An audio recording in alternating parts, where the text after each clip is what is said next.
әрі оны жалғыз жеңілген деп ойлады. Бірақ бір күні Кун оны басқа әлемге жіберді. Онда ол батыр болды және әдемі қыздардың гаремін жинады. Оның бала күнгі құрбысы есейгенде оған үйленемін деп уәде бергенімен, әлгі қаншық оны тастап кетті. Енді ол бақытсыз жеңіліске ұшырап, спорт залға барудың орнына жекпе-жек өнерін үйрене бастады. Бір күні үйіне қайтып келе жатқанда, дайындалған Кун бірнеше зорлық, зомбылық жасаушыларға сабақ беруді ұйғарады және Кунды ұрып-соғып, ішіндегілердің бәрі өледі. Көзін ашып, ол Рио есімді кедей жетімнің денесінде басқа әлемде екенін біледі және өзінің өткен өмірін арман ретінде еске алады. Кенет оның үйінің есігі ашылып, сөмкесі бар бір топ бұзақылар ішке кіріп кетті. Олар Риоға күледі. Өйткені ол қызбадан өлетін сияқты көрінгенімен, ол әлі тірі. Олар тамақ ішуге отырады. Бірақ Риоға сыртқа шығып, жуынуын айт. Өйткені ол бірнеше ай бойы жуынбаған іш киімдерінен гөрі сасық иіс шығарады. Рио оның түбінде екенін біледі. Сондықтан ол мойынсұнып, сыртқа шығады. Ол жуынып жатқанда, оның өткен және қазіргі өмірі туралы естеліктер оның санасында күресіп, қатты бас ауруын тудырады. Ол бұл өмірінде анасымен бірге өмір сүргенін есіне алады. Бірақ ол бір рет өлтірілді. Содан бері ол жетім қалды. Кенет оның қасына бір топ қыз келіп, мына жерде күлгін шашты қызды көрдіңіз бе деп сұрайды. Рио мұндай нәрсені көргенін жоққа шығарады. Содан кейін күміс шашты қыздардың бірі оның қасына келіп, өзін Селия деп таныстырады. Әріптестерінен айырмашылығы, ол Риоға жақсы қарайды және одан қараңғы аудандар туралы сұрайды. Ол оған, егер олар осындай әдемі киімдерді қараңғы аудандарда киетін болса, оларды ұстап алып, Эпштейн аралына жіберетінін айтады. Селия оның кеңесіне құлақ асады және жақын жерде күлгін шашты қыздың бар жоғын тексеру үшін сиқырды қолдануды шешеді. Бірақ ол Рионың сиқырлы энергияға толы екенін біледі. Бұл төменгі сыныптағы бала үшін өте оғаш. Ол сиқырдың басқа іздерін сезбейді және көбірек білу үшін қараңғы аудандарға баруды шешеді. Ол Риоға берген ақпараты үшін алғыс айтып, оған бір дорба ақша береді. Рио мұндай жомарттыққа таң қалып, тез арада дорбаны мойнына іліп, содан кейін үйіне қайтты. Бірақ ол кірген бойда оған көзге көрінбейтін өлтіруші шабуыл жасады. Бірақ бақытымызға орай, ақша Рионың өмірін сақтап қалды. Рио жан-жағына қараса, онымен бірге өмір сүрген барлық адамдардың арғы дүниеге кеткенін және бетперде киген өлтіруші оны да сол жерге жіберетінін көреді. Рио шошып, бұрышқа шегінеді. Бірақ өлтіруші оған қайта шабуыл жасамас бұрын, оның алдында ақ киімді әйел пайда болып, оған өзінің сиқырын қолдануын айтады. Ол оған сиқырлы күш беріп, жоғалып кетеді. Ал өлтіруші Риоға тағы шабуыл жасайды. Бірақ Рио өзінің жауынгерлік шеберлігін пайдаланып, өткен өмірінде алған білімдерін пайдаланып, өлтірушінің бетінен жұдырықпен ұрады. Өлтіруші өзін қорғау үшін өзінің сиқырын пайдаланады. Бірақ Рио жалтарып, оның бетінен тепкілеп, содан кейін қолын сындырады. Бұл өлтірушінің мақтанышына нұқсан келтіреді және ол кек алу үшін Риоға асығады. Бірақ қайтадан жеңіліске ұшырайды. Рио жігітті нокаутқа жібергеннен кейін, ол жолдастары әкелген сөмкеде қандай да бір қозғалысты байқайды. Ол өзін жаман сезініп, сөмкені ашқанда, ол жерден күлгін шашты қызды тауып алады. Қыз қорқып, абдырап қалады да. Риоға егер оны әкесіне қайтарса, ол үлкен сыйақы алатынын айтады. Содан кейін ол есінен танып қалады. Айналасындағы өлген адамдарды көріп, Рио оны қауіпсіз жерге апаруға шешім қабылдады. Ол оны сыртқа шығарады. Оны Селия және басқалары тауып алады. Қыздардың бірі Риоға шапалақпен ұрады, оны өтірік айтты деп айыптап, шын мәнінде ол оның әпкесін ұрлап кеткен. Рио қызды құтқарғанын түсіндіруге тырысады. Бірақ бұл ақымақ ештеңе естігісі келмейді. Ванесса есімді кемпір араша түсіп, Риоға сарайға келу керек екенін айтады.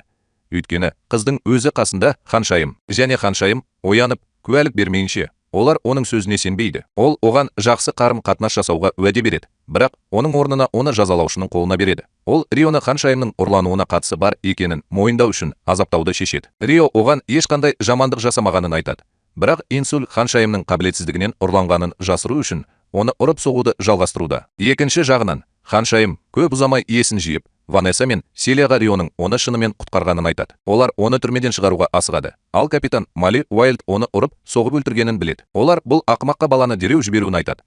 Өйткені ол Ханшайымның өмірін сақтап қалды. Ал Рио жерге құлаған бойда есінен танып қалады. Келесі күні ол қасында Селиямен бірге жайлы төсекте оянады. Ол түрмеде болған оқиға үшін одан кешірім сұрайды және патша қызының өмірін сақтап қалғаны үшін оған алғыс айтқысы келетінін, сондықтан онымен кездесуге дайындалу керектігін түсіндіреді. Рио түрмеде оған қалай қарағаны үшін корольдік отбасын сотқа бермеуге шешім қабылдады және оның орнына Селиядан патшаның алдына шығу үшін оған әдептілікке үйретуді сұрайды. Келесі күні ол патша сарайына әдемі түрде кіреді. Король Рионың қызын құтқарғанына риза және сыйақы ретінде оған корольдік академияға түсуге рұқсат береді. Бірақ ол жай ғана көше баласы. Селия оны сыныпқа апарады. Өйткені ол небәрі 12 жаста болса да, ол Тони Старк деңгейіндегі интеллектке ие және қазірдің өзінде академияда мұғалім. Рио оған тіпті оқиды, жазада алмайтынын айтады және ол одан бар күш-жігерін салып, кейінірек бөлмесіне қосымша сабақтарға келуін сұрайды. Сыныпта Рио мазаққа тап болады.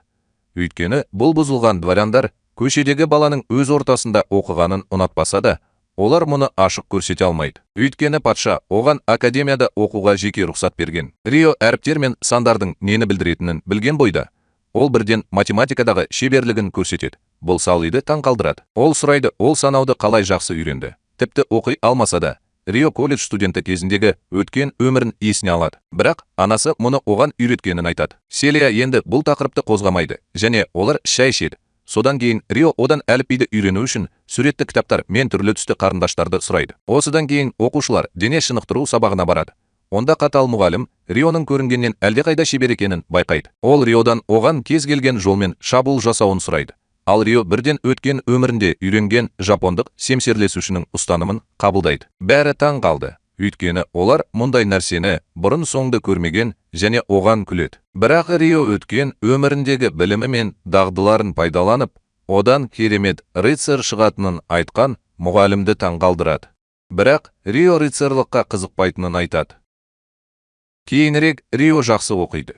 Өйткені ол аралық емтихандарды жақсы тапсырғысы келеді. Емтихандарын тапсырып, сабақтан шыққаннан кейін ол барлық достарын көреді және бұл кенеттен оның өткен өміріне деген сүйіспеншілігін еске түсіреді. Рионың жүрегі осы естеліктерден қысылып, өзін Хару емес екеніне сендіруге тырысады. Сондықтан оның жүрегі жараланғанына алаңдамау керек. Бірнеше күннен кейін емтихан нәтижелері жарияланады және оған бәрі сене алмайды. Өйткені Рио өзі құтқарған Ханшайымның әпкесі Кристина Ханшайыммен бірге бірінші орынды жеңіп алды. Бәрі күмәнданып жатқанда, Альфонс есімді бір қызғаншақ жігіт Рионы алдады деп айыптайды. Ол оның үстінен шағым түсіретінін айтады. Бірақ Кристина мен оның досы оған ақымақ сияқты әрекет етуді доғаруды айтады. Өйткені оның Рионың алдағанына ешқандай дәлелі жоқ. Олар таңғаларлық нәтижеге шыдады. Содан кейін Селия Рионың қажырлы еңбегінің арқасында ең жоғары ұпай жинағанын растау үшін сол жерге келеді. Кейінірек Селия оны құттықтау үшін бөлмесіне шақырады. Бірақ ол сонымен бірге жоғары дәрежелі дворяндар оны қорлай береді деп алаңдайды.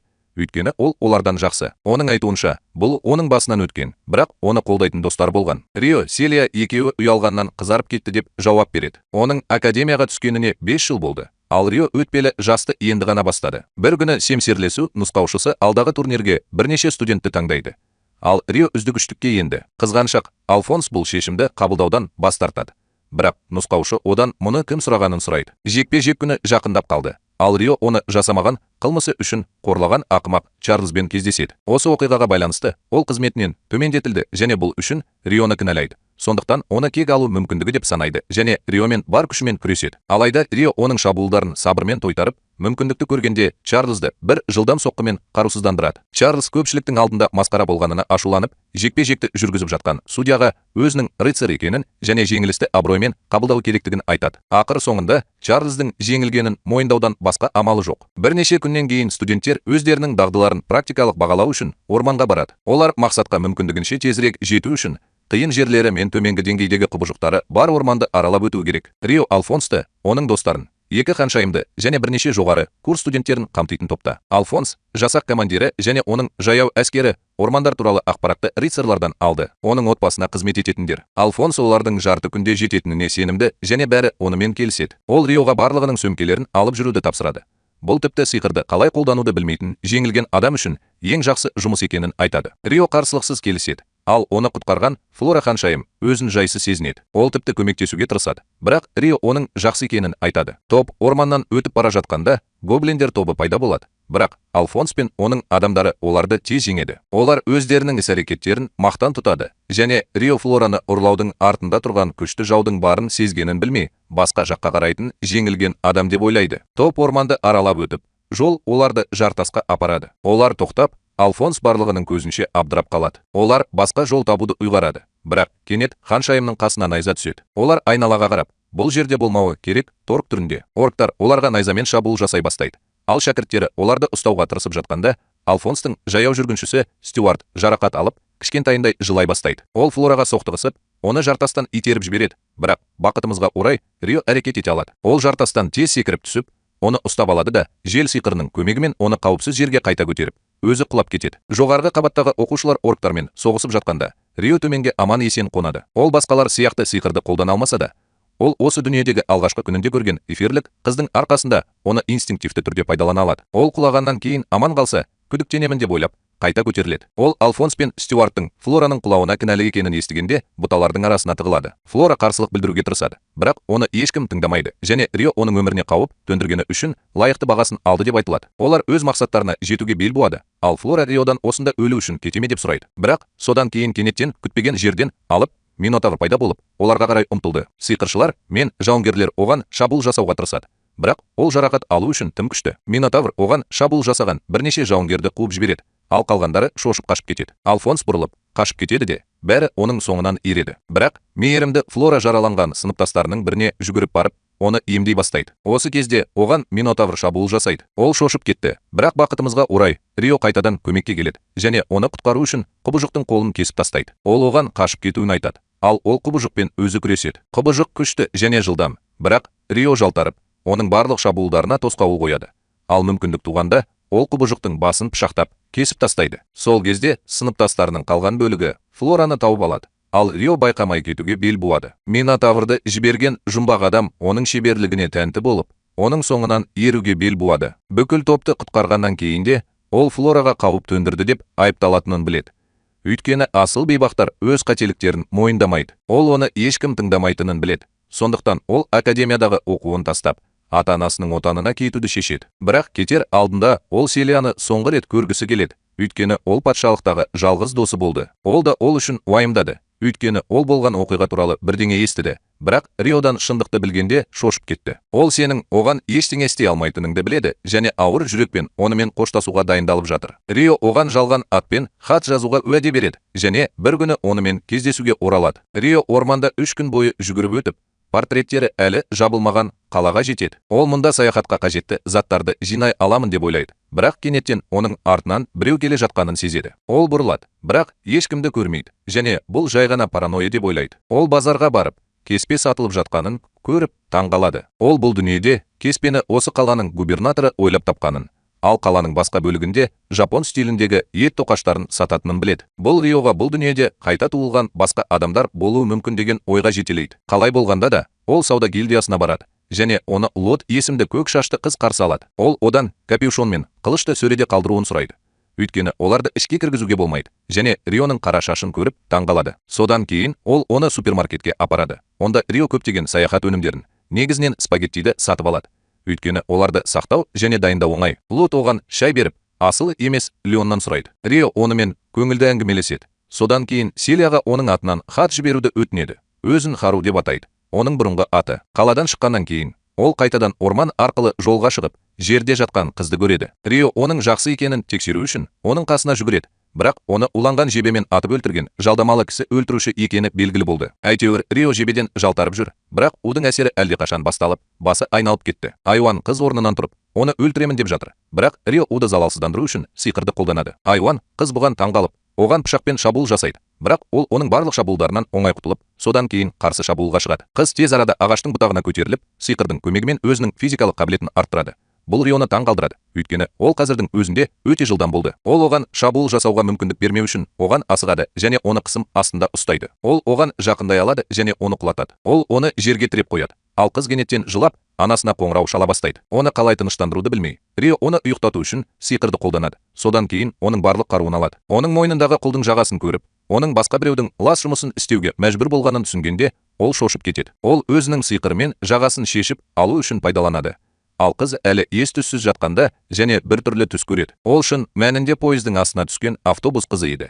Ал ол осы дүниеде оянғанда Латифа есімді хайуан қызға айналды. Ол оны жағасымен қорлаған аянышты Стюарттың құлы еді. Латифа оянғанда ол Рияны өлтіремін деп ойлап, одан қорқады. Бірақ ол оған шешілген жағасын көрсетіп, енді ешкімнің бұйрығын орындаудың қажеті жоқ екенін айтқанда, ол жеңілдеп жылайды. Содан кейін ол Стюарттың әкесі оны Рионы өлтіруге мәжбүрлегенін және оның оқиғасы шындыққа жанасады деп ойлайтынын түсіндіреді. Ол оны өлтірмекші ме деп сұрайды. Ал Латифа оны өлтірмеймін деп жауап береді. Рио оған сенеді және оны бұғаудан босатады. Енді ол қалаған жеріне бара алатынын айтты. Ол бұл патшалықтағы хайуандар мен жартылай адамдардың құл болып саналатынын біледі. Сондықтан ол шығысқа барса, өзімен бірде адамдарды тауып, қалыпты өмір сүретінін айтады. Кездейсоқ, ол да шығысқа қарай бет алады. Сондықтан Латифа оның соңынан ереді. Ол оған әлі де сенбейтінін айтып, оны көндіруге тырысады. Содан кейін Латифа жағасын алып, оған сену үшін мойнына тағуын өтінеді. Рио таңғалып, оның ақымақ екенін айтады. ал Латифа жылап, жалғыз қалғысы келмейтінін айтады. Рио бас тартып,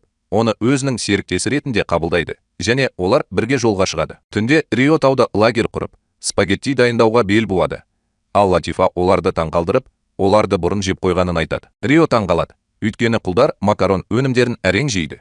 Ал Латифа оны әлемде әдеттегідей макарон емес, спагетти деп атайды. Сол түні Латифа ұйықтап жатып, жылай бастағанда және Токиоға үйіне қайтқысы келетінін айтқан кезде, оның күдігі расталады. Рио өзінің де осы дүниеге келгенін түсінеді, және оған қамқорлық жасауды шешеді. Келесі күні таңертең, Латифа кеше түнде Рионы клондағанын білгенде абдырап қалды. Бірақ ол Хару мен оның арасындағы ұқсастықтарды да байқай бастады. Олар ортасында алып ағашы бар орманға тап болғанға дейін әртүрлі жерлерге ұзақ сапар шегеді. Бірақ бұл ағашты тек Рио ғана көреді, ал Латиф оны көрмейді. Ол ағаш қандайда бір сиқырмен жасырылған ба деп ойлайды және оны тексеруге бел буады. Олар орманға кіргенде Латифа бейтаныс иістерді сезеді. Сондықтан Рио лагерге ерте баруды шешеді. Кейінірек Латифаны тыныштандыруға тырысқанда, от кенет сөніп қалады. Ал Рио не болғанын тексеруге шыққанда, оған қарап тұрған үлкен қасқырды көреді. Қасқыр жарқырап тұр. Ал Рио бұл жарықтан біраз уақыт соқыр болып қалады. Ол не болып жатқанын тіпті түсінбейді. Өйткені оның айналасында 4 жартылай адам қызы бар. Олар оны ренжіту үшін келді деп ойлайды. Рио олармен сөйлесуге тырысады, бірақ олар тыңдамайды және оның орнына оған шабуыл жасайды. Ол өзінің сиқырын көру қабілетін қалпына келтіру үшін пайдаланады және олардың шабуылдарымен күресу кезінде оларға зиян тигізгісі келмейтінін түсіндіруге тырысады. Топ жетекшісі онымен сөйлесуге дайын, бірақ екі қыз шатырдан Латифаны тауып алады. Олар Рио оны ұрлап, сиқырмен ұйықтатты деп ойлайды және бұл бәрінің ашуын туғызады. Өйіндегі қыз оған қатты шабуыл жасайды. Бұл оның жақсы жігіт екенін түсіндіруге мүмкіндік бермейді. Олар оған қыз оянғанша қамауға алынатынын және жауап алынатынын айтады. Ал Рио қызды құтқарғаннан кейін оны ұрлады деп айыпталған сайын оған 5 цент берілсе, оның қолында 10 цент болады деп ойлайды. Бұл онша көп емес, бірақ бұл 2 рет болғаны біртүрлі. Ол сылтау айта береді. Бірақ кенет оның аяғы қыздардың бірі қолданған сиқырлы тұзаққа түсіп, сиқырлы соққыдан есінен танып қалады. Түсінде Рио өзін ашық көк теңізде көреді және оның жанында әдемі қыз пайда болады. Ол оның кім екенін сұрайды, бірақ ол өзі туралы ештеңе есінде жоқ. Алайда ол Риоға ғана тиесілі екенін біледі және көп ұзамай олар қайтадан бірге болады. Ол оны құшақтап жоғалып кетеді. Содан кейін Рио өзінің бұрынғы өміріндегі сүйіктісін көреді. Ол оны ұйықтап жатқанда шақырады. Оны төсекте байлап жатқанда оны 2 жартылай адам қыз бақылап отыр. Оянған бойда Латифа бөлмеге баса көктеп кіріп, оған қарай жүгіреді. Ол оны қатты құшақтап, оянғанда оны таппаған соң қорқып кеткенін айтып жылайды. Оның төсекке таңылғанын көріп, кенет уайымдай бастайды. Сол кезде бөлмеге кешегі қыздар мен бір кемпір кіріп келеді. Кемпір не болғанын бірден түсініп, Риодан қыздардың оған қалай қарағаны үшін кешірім сұрайды. Қыздар да тізе бүгіп, кешірім сұрайды. Ал Рио бәрі жақсы, түсініспеушілік шешілді дейді. Левин кемпір оған ертең ақсақалдар жиналып, ресми түрде кешірім сұрайтынын және бүгін ол осы бөлмеде қалу керек екенін айтады. Ол қыздарға шын жырларын шешіп, оған жақсы демалуды бұйырады, ал өзі басқа істермен айналысуға кетеді. Келесі күні кемпір оны басқа 2 ақсақалмен кездесуге апарады. Олар үлкен ағашты орап тұрған баспалдақпен көтеріледі. Бірақ алыстан көрінетінмен салыстырғанда ол әлі де кішкентай болып көрінеді. Рио бұл туралы әйелден сұрайды және ол бұл әлемдік ағаш екенін айтады. Ол Риоға оған жоғары деңгейдегі иллюзия салынғанын айтады. Сондықтан рухани сиқырды түсінбейінше, оны ешкім көре алмайды. Рио өзінің ерекше сиқырының шын мәнінде рухани сиқыр деп аталатынын түсінеді. Олар кеңес залына келеді. Онда олар кәрі эльф пен гномды кездестіреді. 3 ақсақал ресми түрде кешірім сұрайды. Ал Рио бұл жай ғана түсініспеушілік болды дейді. Ақсақалдар оған Латифаны босатқаны үшін алғыс айтқысы келеді және ол адамға не ұнайтынын білмейді. Рио олардың Латифке қамқор болғанын қалайды. Бірақ ол оған байланып қалғандықтан, ол ауылда біраз уақыт тұруға рұқсат сұрайды. Ақсақалдар қуана келісіп, оған тағы бір нәрсе керек пе деп сұрайды. Рио оған рухани сиқырды үйретуді, сондай ақ жартылай адамдар туралы айтуды сұрайды және олар қуана келіседі. Осы кезде бөлмеде жасыл шашты рух пайда болып, ақсақалдар оған бірден тағзым етеді. Олар Риоға оның жасыл дрес әйел екенін, өз ауылында құдайдай табынатын әлемдік ағаштың рухы екенін хабарлайды. Дрес Риоға қатты қызығушылық танытты. Өйткені ол оның бойында рухтың бар екенін сезінді. Ол оның қандайда бір рухпен келісім шарт жасасқанын сұрайды. Ал Рио ондай ештеңе есінде жоқ деп жауап береді. Дриас оған жақынырақ қарауды шешеді және оның жан дүниесіне үңілу үшін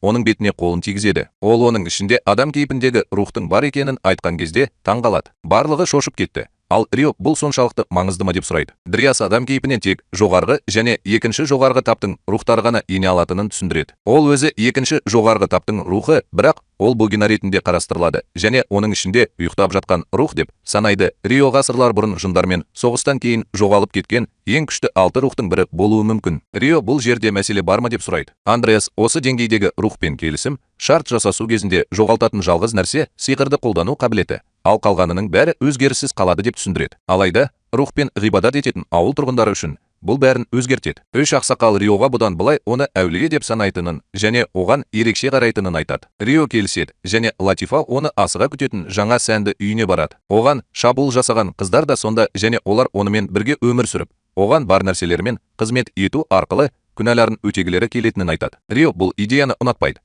бірақ сол кезде егде жастағы әйел келіп, қыздарға адамдар туралы көбірек білу керек екенін түсіндіреді. Сондықтан ол оларға онымен бірге тұруға рұқсат беру керек. Ол Латифаның іздейтін адамдары болу керек екенін айтады. Ал Рио қыздарды үйде қалдыруды шешеді. Осы уақытта орманнан алыс емес жерде жұмбақ адам Минотаврды Рио қорқынышты құбыжық үңгірінен ұрлап алған Виверна жұмыртқасын алуға жібереді. Ол жаңа әскерге шақырылушыға бұл жұмыртқаны әскерін күшейту үшін пайдаланып жатқанын, бірақ оның басқа жоспарлары бар екенін айтады. Осы уақытта Рио мен Латифа Дриасқа сүйіспеншілікпен батасын беріп, оларды ауылға ресми түрде қабылдау үшін барады. Рәсім аяқталғаннан кейін мереке басталады. Қыздар Риоға сусын беріп, оның шалбарына кіруге тырысады. Бірақ ол олармен абай болады. Қыздар ішімдік ішуге кетеді. Сол кезде бір кемпір пайда болады. Олар Латифаның қазір ауылдың бір бөлігі екенін айтады.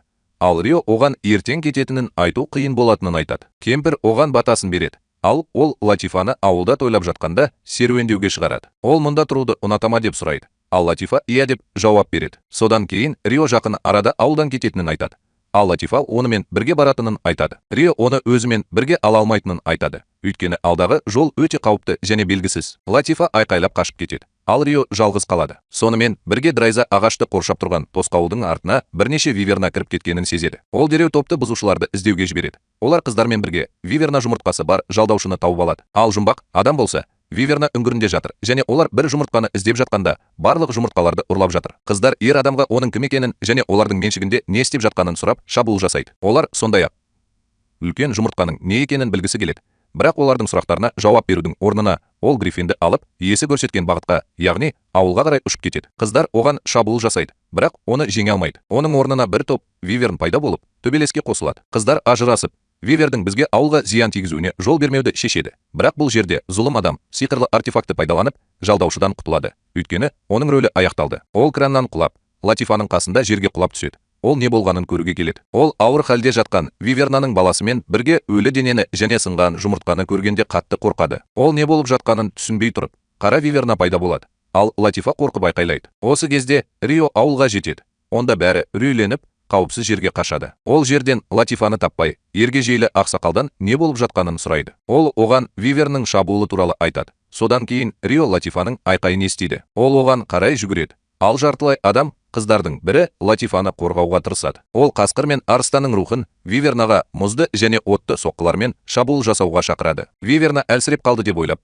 оған балғасымен шабуыл жасайды. Бірақ Виверна оны қанаттарымен ұрады. Ол Латифаға желдің ауылға жетуіне жол бермеу керектігін айтады. Сондықтан олар Вивернаның назарын аударуға тырысады. Бірақ Латифаның жолын құлаған ағаш жауып тастайды және ол Вивернаның отты тынысынан құтыла алмайды. Бақытымызға орай, Рио уақытында пайда болып, оны қорғайды. Ол оны қауіпсіз жерге апарады. Содан кейін қара Вивернаға шабуыл жасайды. Ол оны жұдырығымен ұрып үлгереді. Ал Виверн оған от шығаруды шешеді. Рио отпен тыныс алуды тоқтату үшін жел сиқырын қолданады. Бірақ Виверн қайтадан отпен дем шығарады. Бұл жолы Рио от шарын аузына лақтырады. Содан кейін от шары жарылып жатқанда аузын жабу үшін басынан қатты ұрады. Осы аралас шабуылмен ол баласын алу үшін осында келген Вивернаны өлтіреді. Бірақ әрине, оған ешкім мән бермейді. Қалған Виверндер көшбасшысының өлтірілгенін және ауылда бейбітшілік орнағанын көріп ұшып кетеді. Қалған барлаушылар мен жауынгерлер де Риоға қосылып, ауылға қайтады. Келесі күні Латифа Рионың кететініне келіседі. Ол оған оның кететінін әрқашан білетінін, бірақ оның ешқашан оралмайтынынан қорқатынын айтады. Ол Риоға міндетті түрде ораламын деп уәде бергенде,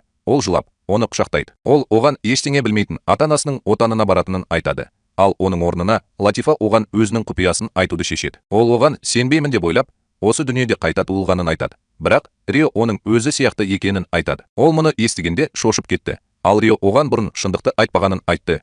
Өйткені ол өткенді қайта өмір сүргісі келмеді. Сонда Латифа мықты болуға уәде береді. Оны осында күтіп тұрғанда, көп ұзамай Рио барлығымен қоштасады. Ергежейлі ақсақал оған өзі өлтірген Виверннің терісінен арнайы қылышпен шапан сыйлайды. Өкілер оған түрлі дәрілер мен дәрі-дәрмектер береді. Ал аңдарға тамақ пен сусын береді. Рио мұның бәрін алып жүру оған қиын екенін айтады. Содан кейін эльф ақсақалы оған сиқырлы қойма ретінде қызмет ететін арнайы білезік береді. Рио барлығына алғысын білдіреді. Және егер олар қажет болса, көмекке жүгіремін деп уәде береді. Содан кейін мақсатына қарай асығады. 2 апталық сапардан кейін Рио ақыры әкесі мен шешесі шыққан Иагума ауылына жетеді. Ол күріш алқаптарының жанынан өтіп бара жатып, барлығының шашы бұрынғыдай қара екенін көреді. Ол 2 қызды байқап қалып, ауыл басшысымен кездесуге бола ма деп сұрайды. Рури есімді қыздардың бірі әжесінің ауыл басшысы екенін айтып, оны өзімен бірге алып жүреді. Ал оның досы күріш алқабында жұмыс істеп жүріп, қазір Риоға қарап отырып, жіпке байлады. Көп ұзамай Рио қарт әйелдің үйіне келеді. Ол оны қарсы алып, не қажет екенін сұрайды. Рио оған ата-анасының осы ауылда бірнеше жыл бұрын тұрғанын және оның осы жерде туыстары бар жоғын білуге тырысып жатқанын айтады. Кемпір ата-анасының атын естігенде, ол бірден немерелеріне далаға оралуын айтады. Өйткені ол сіздің әңгімеңізді естігенін қаламайды. Рори жаңа ғана қызықты бірдеңе үйренемін деп шағымданады, бірақ содан кейін кемпір оны досымен бірге шығарып салады. Содан кейін Риодан ата-анасы туралы айтып беруін өтінеді. Оның айтуынша, әкесі сәби кезінде қайтыс болған.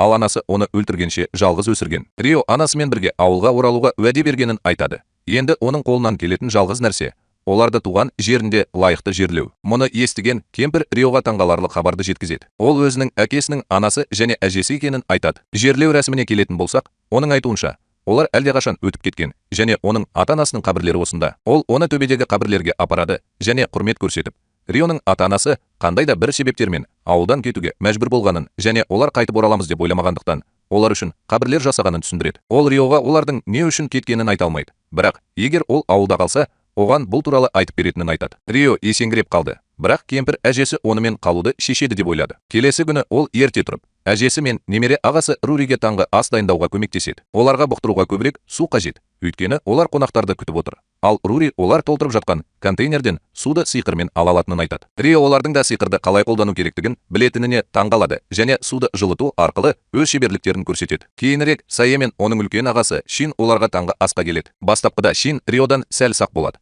Бірақ дайындалған дәмді тағамның дәмін татып көргеннен кейін, ол бірден оған жанашырлық танытады. Осыдан кейін егде жастағы әйел Шиннен Риоға көмектесу үшін оны ауылдағы аңшыға апаруын өтінеді. Шин аңшылықта тамақ пісіруді білетін жігіттің пайдасы бар ма деп сұрайды. Бірақ әйел Рио одан әлдеқайда күшті болуы мүмкін дейді. Шин оны аң аулауға апарады. Онда Рио садақ ату шеберлігін көрсетеді. Ал Шин қызғанышпен қарайды. Аң аулағаннан кейін Рио оның балшыққа малынғанын біледі.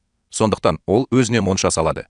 Бірақ оны барлығына пайдалануға рұқсат береді. Рури иса қуанады. Ал Шин одан сайын ашуланады. Рио ауылға көмектесуді жалғастыруда және бірнеше айдан кейін егін жиналған кезде, әжесі олар егінді сатуға қалаға апарған кезде күзетші болып жұмыс істегісі келетінін сұрайды және ол келіседі. Осы кезде ол көрші ауылдан Шинмен төбелесіп жатқан 3 адамға көмекке жүгіріп бара жатқан бірнеше ауыл тұрғынын естіп көреді. Бұл топтың жетекшісі көрші ауыл басшысының ұлы және ол Рури Исаны айналып өтіп бара жатқанда нағыз бұзық болып көрінеді. Шин оған артта қалуды бұйырады. Бірақ бұл ақымақ әпкесі егін жинауға дайын екенін айтып, оны мазақ ете береді. Шин қолын бұлғайды, бірақ ақымақ оны тоқтатып, тұншықтырып өлтіреді. Ол қаттырақ айта алмай тұрып, әке, Рионың әжесі келіп, бұл ақымаққа тоқта деп айтады. Ол оларды бөліп алып, сынған арбасын жөндеп жатқан кезде, ауылдың шетіндегі қонақ үйлердің бірінде қалуын айтады. Бірақ оған рұқсатсыз қонақ үйден шығуға тыйым салынады. Жігіт келісіп, кетіп қалады. Бірақ кемпір барлығына сақ болыңдар дейді. Өйткені олар оған толықтай сене алмайды. Шин одан түнде онымен бірге болуына рұқсат беруін сұрайды. Өйткені ол оның қауіпсіздігіне алаңдайды. Осы кезде жігіт Рионың жанынан өтіп бара жатып,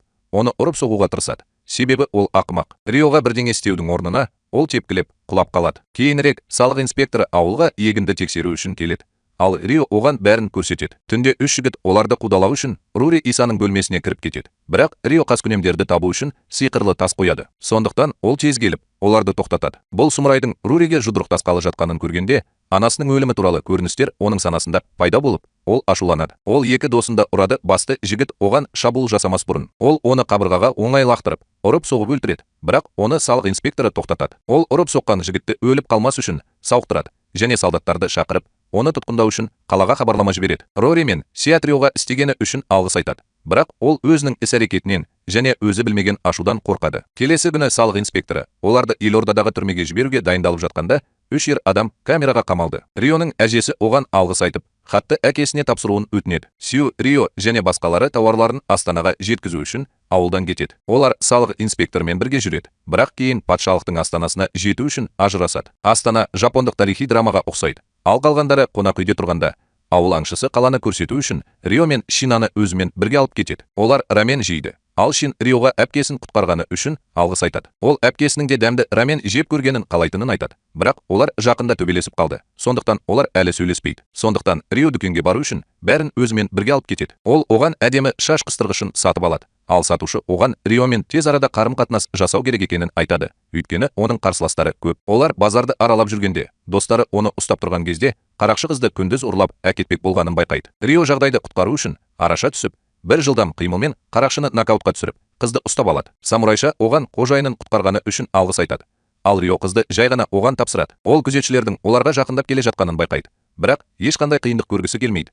Сондықтан ол қолын ұстап, олар келгенше қашып кетеді. Кейінірек олар бөлмелеріне жетіп, Санның шашындағы жаңа шаш қыстырғышын көргенде, бәрі оларға қарап тұрады. Рио да бұған араласқысы келмейді. Сондықтан ол заттарды ретке келтіру үшін кетіп қалады. Бірақ сол кезде салық инспекторы әкесімен бірге келеді. Рио олармен оңаша сөйлесуге барады. Ал қарт, Гуки және оның әйелі оған бір кездері осы елдің корольдік отбасынан шыққан анасының қызметшілері болғанын айтады. Рени бұған сене алады және қарт адам шындықты айтып жатыр ма деп сұрайды. Гуки әңгімесін әкесі туралы айтып жалғастырады. Оның әкесі 20 жыл бұрын соғыс кезінде өзін дәлелдеген қарапайым сарбаз болған және сыйақы ретінде патша оны дворян етіп тағайындаған. Ол ханшайымның анасын күзетуге тағайындалды және олар көп ұзамай бір-біріне ғашық болды. Сонымен бірге көрші елмен соғыс аяқталып, бітімге келуге келген ханзада бірден анасына ғашық болды. Ол өз адамдарына оны түнде ұрлап әкетуді бұйырды. Бірақ жоспар орындалмай, Ренің әкесі ашуланды, өйткені оның көмекшілерінің бірі қайтыс болды. Ол бітім тек ханшайымға үйленіп,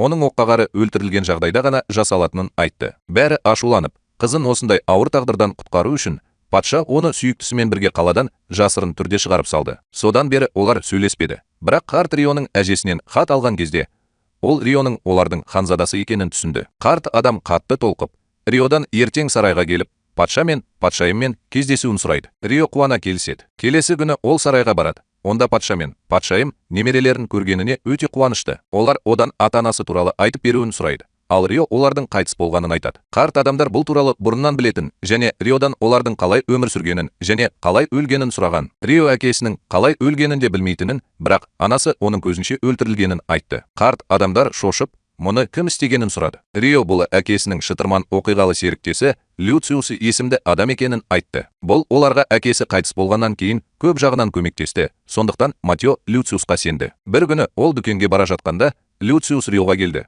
Ол үйде жалғыз ойнады. Ол оны ұрды. Содан кейін анасы келгенге дейін уды тамақтандырды. Ол Рионы құтқармақ болды. Бірақ Люциус оны жеңіп өлтірді. Бұл Рионың есінен танып қалмас бұрын көрген соңғы нәрсесі еді.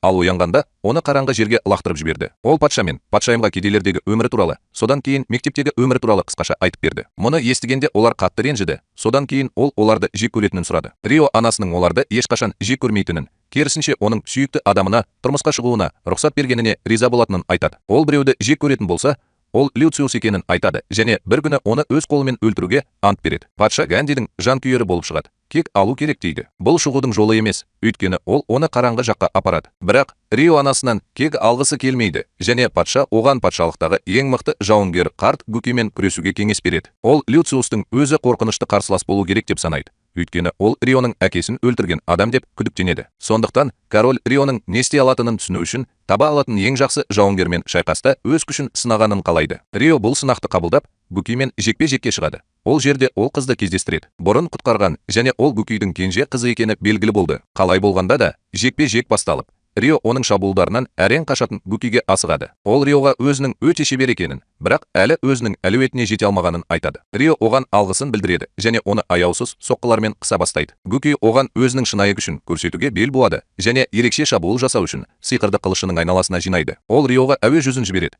бірақ ол оны рух сиқырымен көрсетеді. Бұл қартты таңғалдырады. Гүкейдің назары ауып бара жатқанда, Рио оған жақындап, қылышын мойнына бағыттап, төрешінің шешімі бойынша жаттығу кездесуінде жеңіске жетті. Барлығы шошып кетті. Ал король Риоға Гүкейдің қол астында жаттығуын қалайтынын айтты. Бірақ қазір бұл қажет емес. Содан кейін ол Риодан атасы мен әжесінен бірдеңе керек пе деп сұрады. Ал Рио өзінің немере ағасы Руриге өзінің ата тегі туралы айтқысы келетінін айтты. Және олар оған рұқсат берді. Келесі күні топ ауылға оралды. Ал Рио дереу ата-анасының қабіріне барып, жақын арада олардан кек алатынын айтты. Түнде Рио мен оның әжесі жұмаққа оның немере ағасы және елдің ханзадасы екенін айтты. Рой оларға Иприлдің еркелік ойнауға әлі тым алыс екенін айтты. Бірақ кемпір егжей-тегжейлерін айтқанда, оның рас екенін түсінді. Ол Риоға бас иді, өйткені ол ханзада, бірақ ол онымен ресми түрде араласпауын өтінді. Содан кейін ол екеуіне де бірнеше айдан кейін ауылдан кететінін айтты, өйткені оның орындауы керек маңызды миссиясы бар. Осы уақытта ол ауыл тұрғындарымен бірге тұруды жалғастырды және бір күні олар күріш егіп жатқанда, ол өзінің жоспарлары туралы Сиеға айтты. Ол көзіне жас ала жаздады, бірақ әйтеуір өзін ұстай алмай,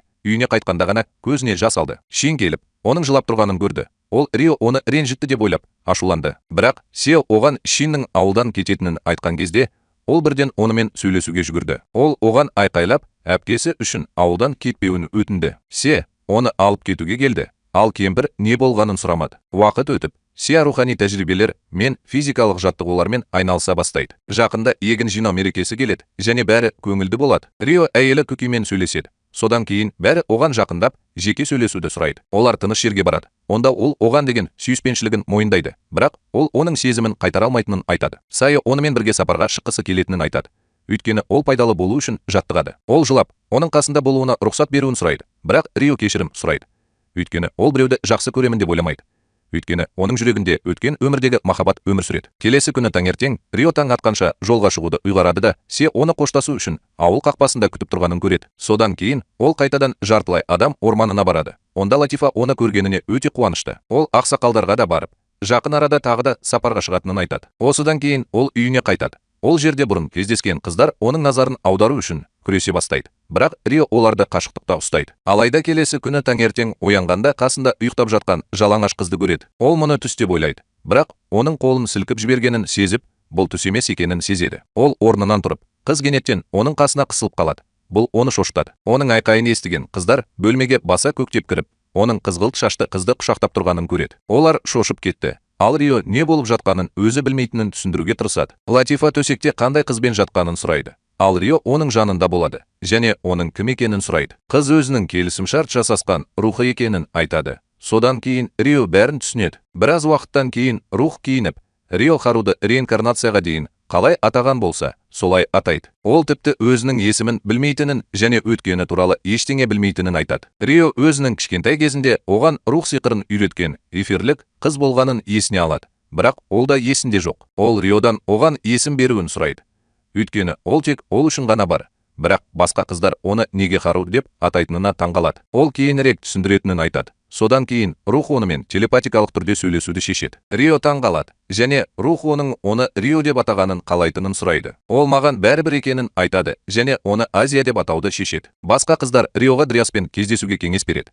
Өйткені ол да адам кейпіндегі рух және ол көбірек білуі мүмкін. Олар Азияның өткенін есіне түсірмейтінін білгенде таңғалған ақсақалдар мен Дриаспен кездеседі. Дриас қандай элементтік сиқырды жақсы меңгергенін сұрайды және таңқаларлықтай ол бәрін меңгергенін айтады. Дриас бұған сене алмай, Азияның қаншалықты күшті екенін білу үшін Азия мен Рио арасында спарринг өткізеді. Өйткені ол барлық элементтерге ие рух туралы ешқашан естімеген. Спарринг басталып, Рио Азияның оның барлық амалдарын білетінін көріп шошып кетеді. Ол оған жылдамдығы мен күші бойынша сәйкес келе алады және оның әрекетін болжай алады. Ол жақыннан соққы бере алмаған кезде, ол оған әуеден шабуыл жасайды. Бірақ Азия мұны болжап, оны тоқтатады. Содан кейін ол оған мұз сиқырымен шабуыл жасайды, бірақ ол жоғалып кетеді. Содан кейін оның артында пайда болады және сол мұз сиқырымен оған шабуыл жасайды. Рио от шарымен жауап береді және ол оны көшіреді. Осыдан кейін Рио дауыл тудыру үшін күшті жел сиқырын пайдаланады. Бірақ Ысқақ әдеттегідей оның қимылын қайталайды. Алайда Дриас оларды бір-біріне осындай күшпен шабуыл жасамау үшін тоқтатады. Әйтпесе олар ауылды қиратады. Ол Исаның барлық элементтерді шынымен шебер меңгергенін және оның қазір көрсеткен күші оның шынайы күшінің аз ғана бөлігі екенін мойындайды. Ол оған рухтар туралы білетінінің бәрін үйретуді шешеді. Ал ауыл ақсақалдары оны өз ауылына қабылдайды. Ол оны қанатының астына алып, келесі бірнеше айда рухтар туралы білетіндерінің бәрін үйретеді. Содан кейін ергежейлі ақсақал Риоға саяхатын өзі сұрағандай жалғастыра алатындай портативті үй жасайды. Рио қуанып, бұл үйдің қайтадан жолға шығуға дайын болуын күткенін айтады. Латифа мұны естігенде қайғырады, бірақ Риодан жасырады. Келесі күні барлығы қоштасуға жиналады. Ал ақсақалдар Риоға тағы да сыйлықтар береді. Олар оған кез келген жерден ауылға телепортаж жасай алатын сиқырлы кристалды және басқа адамдармен араласу үшін шашының түсін өз қалауынша өзгерте алатын сиқырлы сырға береді. Рио оларға бәрі басталған қалаға жетуге көмектескені үшін алғыс айтады. Осылайша ол бұрынғы хатын жазғаннан кейін әлі де одан хат күтіп тұрған Силиямен қайта кездесуі мүмкін. Бірақ ол бұрын Рионы мазақ еткен ақымақ Чарльзбен құда түскенімен. Осы уақытта Рио Астанаға жетіп, әдеттегіден көп адаммен бос емес екенін біледі. Ол сатушы әйелден не болып жатқанын сұрайды. Ол ертең екі асыл отбасының үйлену тойы болатынын айтады. Сол түні Рио академияға барып, Азия оған ашатын Силияның ғылыми зерттеу зертханасына баруды шешеді. Ол оның мүлдем бос екеніне таң қалады және оның академияны тастап кеткенінен қорқады. Ол ештің көмегін басқа зерттеушіні таң қалдыру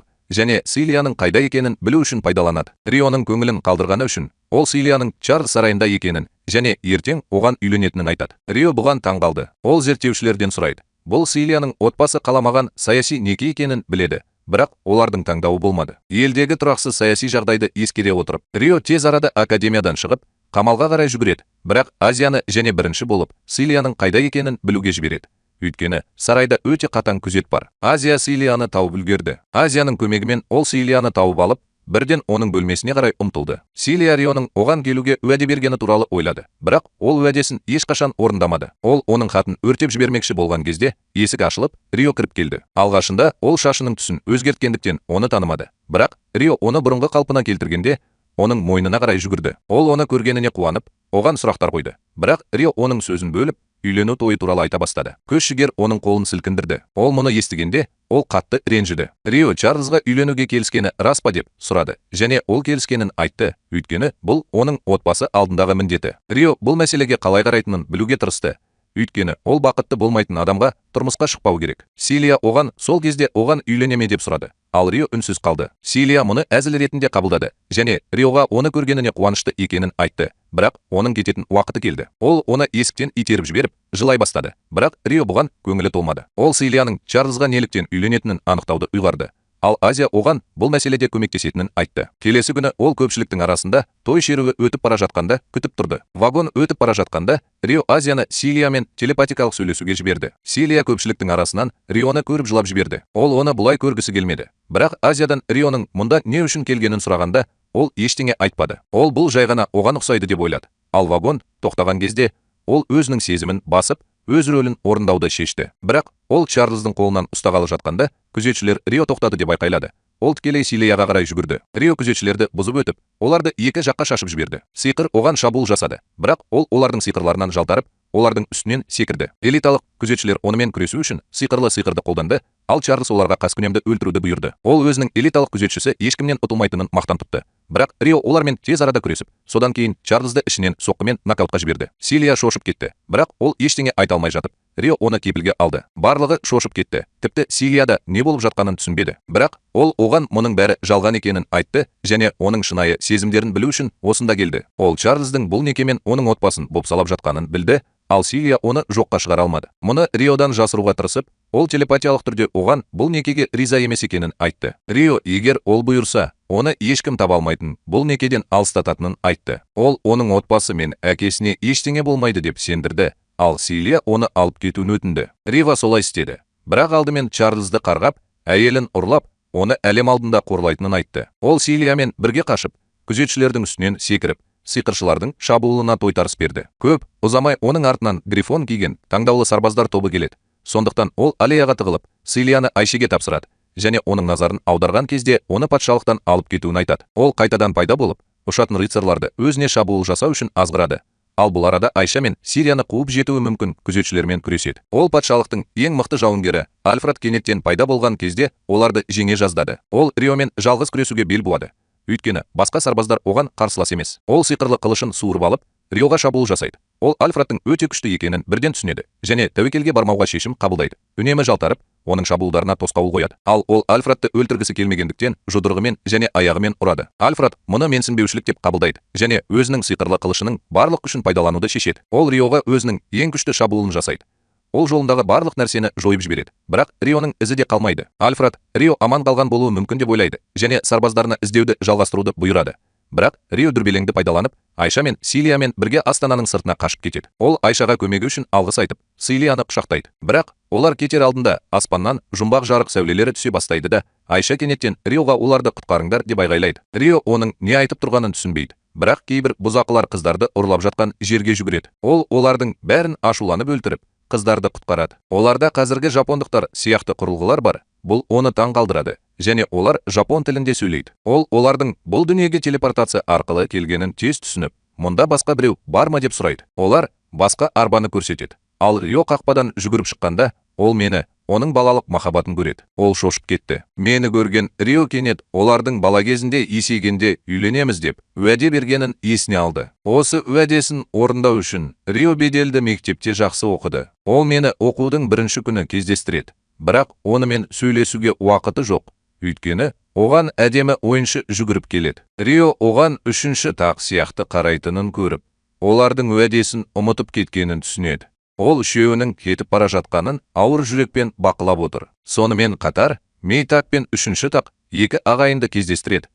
Олар өздеріне қатты ұнайды. Олар оқу жылының басталуын тойлау үшін кафеге бармақшы, бірақ кенеттен олардың алдында екі сиқырлы шеңбер пайда болып, оларды басқа әлемге апарады. Рио мен оның қыздары алыстан жарық бағаналарын бақылап отыр. Ал Мей қарақшылар ұрлап әкеткен бауырларымен бірге еш жерде жоқ. Рио бұл жерге Айшаның нұсқауымен жетіп, айналаның бәрі жасыл тұманға оранғанын көреді. Ол мұнда қандай да бір кеңістіктік сиқыр қолданылғанын түсінеді. Содан кейін Мейдің смартфонын тауып алады. Бұл оны таңғалдырады. Осы уақытта қарақшылар ағасы мен әпкесін Эпштейн аралына апаратын вагонға отырғызды. Ал олардың 360 градустық көзқарасы бар ұсқынсыз көшбасшысы мені өз адамдарына жеткізу үшін өзімен бірге алып кетті. Олар қарсылық көрсетуге тырысты, бірақ қарақшылар олардың өтініштерін тыңдамады. Оның үстіне олар тіпті тілдерін түсінбеді және қайда апаратынын білмеді. Бақытымызға орай, Рио олардың лагерінің үстінен түтін шығып жатқанын көріп, тез жетіп қалды. Күзетшілер қалғандарына алдағы шабуыл туралы ескертіп, тауарларды қорғау үшін торларды шүберекпен жауып тастады. Рио қарақшылардың жетекшісінен смартфонның кімге тиесілі екенін сұрады.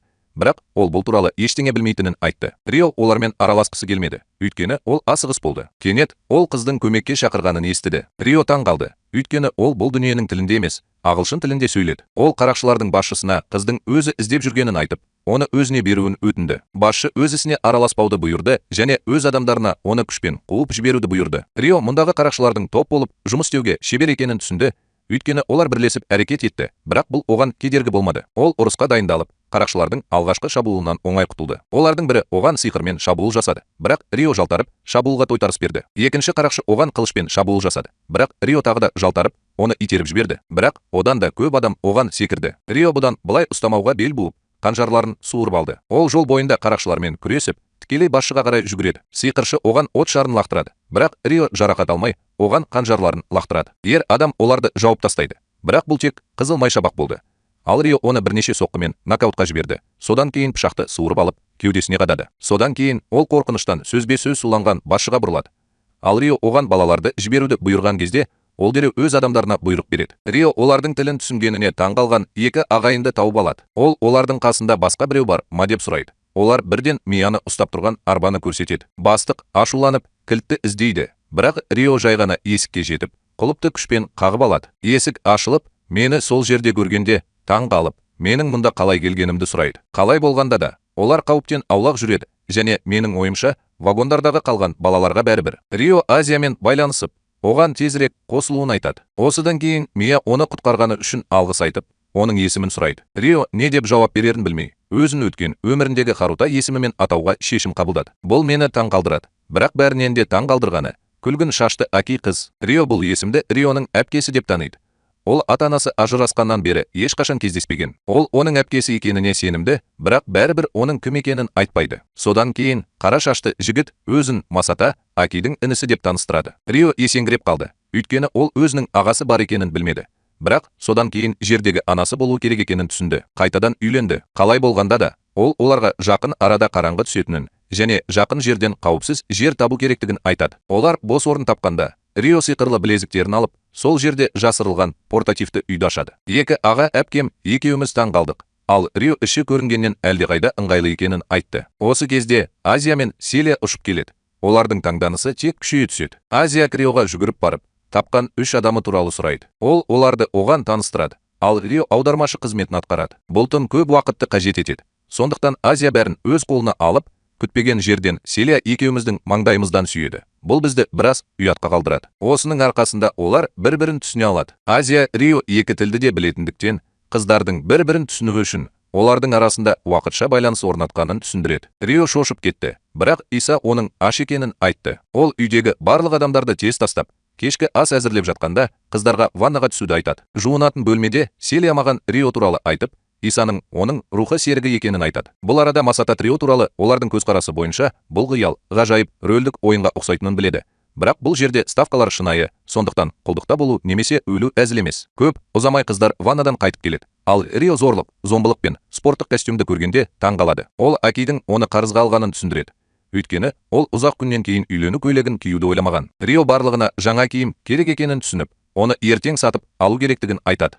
Ақшасы жоқ екенін айтады. Ал Рио оны басқа жолмен төлей алатынын айтады. Қалай болғанда да, олар кешкі асқа барады. Ал Рио олардың бұл дүниеге шақырылғанын біледі. Оның айтуынша, ол басқа адам ретінде реинкарнацияланғандықтан, оның тәжірибесі маған да көмектеседі, және олардың үйге оралу мүмкіндігі болмауы мүмкін. Кенет Селия естігенінің бәрін жеткізе бастайды. Оның айтуынша, бүгін олар осы дүниеге көбірек адамдарды әкелетін 6 жарық бағанасын көрді. Оның айтуынша, 6 дана Құдайдың 100-ге оралуы туралы пайғамбарлық бар.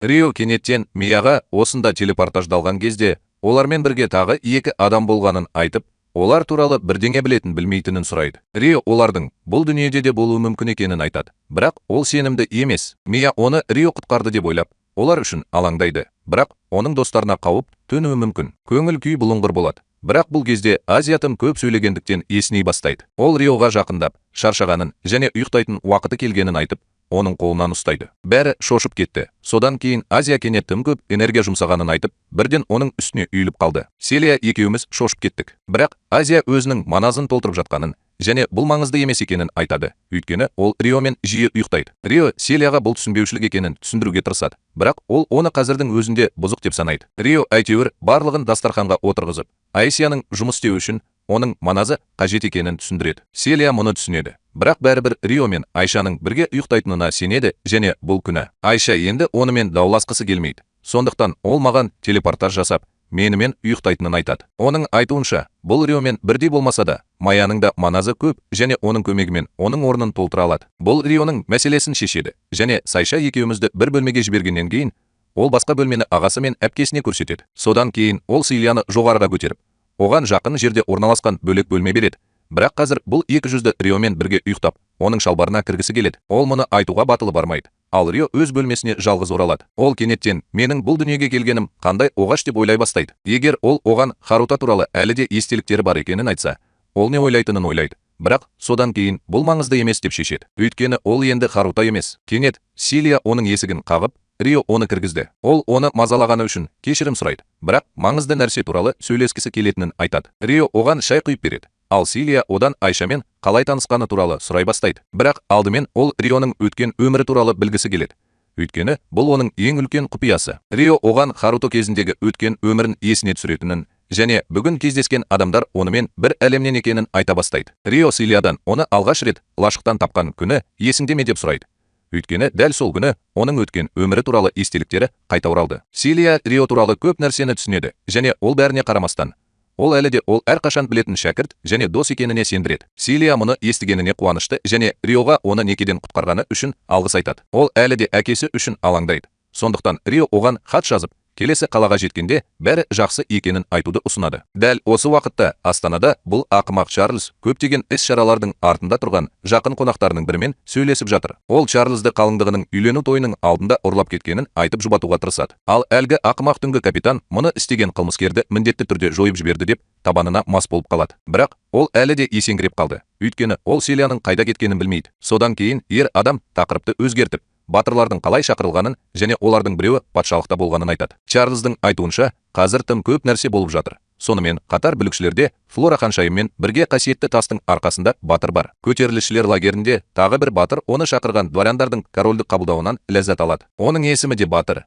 Бірақ бір қызығы, ол батырға ұқсамайды. Ол қиял ғажайып, мангаларды көп оқитын қарапайым орта мектеп оқушысы еді. Өйткені ол мұндай жағдай болады деп ойламаған. Бірақ кенеттен оның астында сиқырлы шеңбер пайда болды және ол осы дүниеге телепортацияланды. Ол бақшада оянғанда, сарбаздардың қоршауында ол қорқып кетті. Бірақ кенеттен оған Флора ханшайымы мен оның қамқоршысы болған герцог Густав келді. Алдымен кейіпкер есеңгіреп, абдырап қалды. Бірақ содан кейін ол арзан типтік және сәнді мангаларды оқып, не болып жатқанын түсінгенін тез есіне алды. Оны бұл дүниеге катанамен бірге шақырды. Ол оны 14 жасар бала ойлап тапқандай болды. Соған қарамастан, Хиро мұны өз пайдасына пайдалануды шешті және өзін батыр сияқты ұстай бастады. Қазірдің өзінде ол өзін батыр деп атайтынын айтып, барлығына бұйрық беруге тырысады. Бірақ шын мәнінде оны ұрлап әкетіп, оның еркіне қарсы осында келді. Ханшайым кешірім сұрайды және бұл дүниенің амандығын қамтамасыз ету үшін пайғамбарлықты орындау керек екенін айтады. Содан кейін герцог Густав Хирден ең болмағанда бүкіл оқиғаны тыңдауын сұрайды. Шешім қабылдамас бұрын. Ал келесі күні таңертең Рио мен оның тобы дүкенге барады. Аки мен оның ағасы қауіпсіз үйде қалады.